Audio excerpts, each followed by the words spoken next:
Good afternoon, I'm Christopher Mulligan, Clinical Director and founder of GroupWorks West. For today's YouTube video, we're going to be talking about the problem of self-isolating behaviors in teens and young adults with autistic spectrum disorder.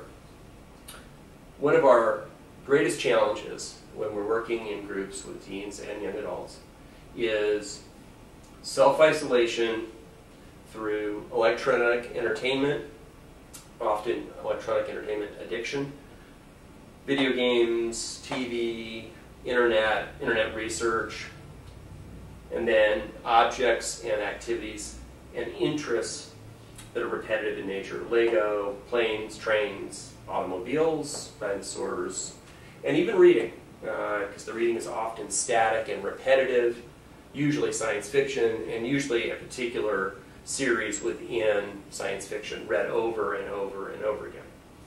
The challenge for us is that the self-isolating behaviors are paired with high levels of pleasure.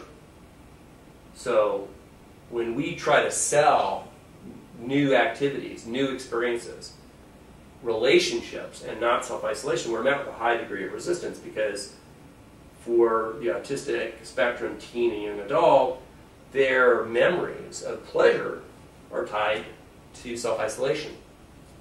So one of the challenges of parenting a teen and a young adult who's living at home is to dramatically decrease their access to any form of electronic entertainment, or a younger child or teen, their access to objects or areas of special interest. Now, most parents believe that to limit these areas will bring on a huge power struggle, and one that they're not sure that they can prevail. But this is a fight worth fighting. This is a fight that you have to fight.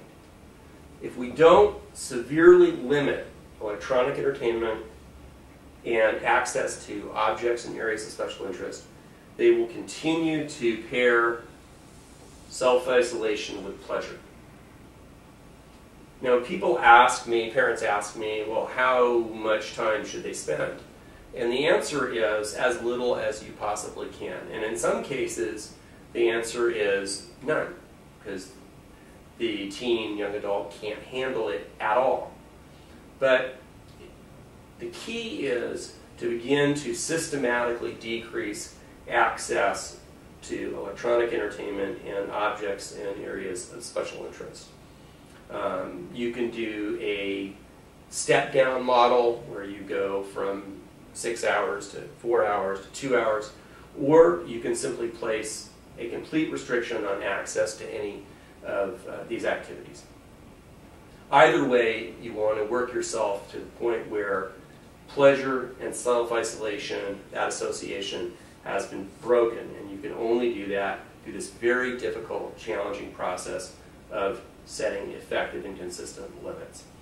Now, the question comes up, well, what do we do instead? And the answer to that is anything that gets the teen or the young adult out of the house, doing things with other people, bike riding, hiking, museums, movies, fairs, anything that is within your community to access and get out and experience.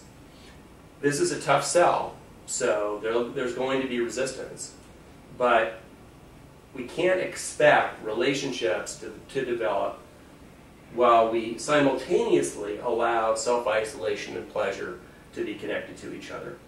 So we need to knock out dependence on electronic entertainment, dramatically decrease areas of special interest and objects of special interest, and replace them with recreational outings and activities that bring the teen and young adult out of the house and into the community.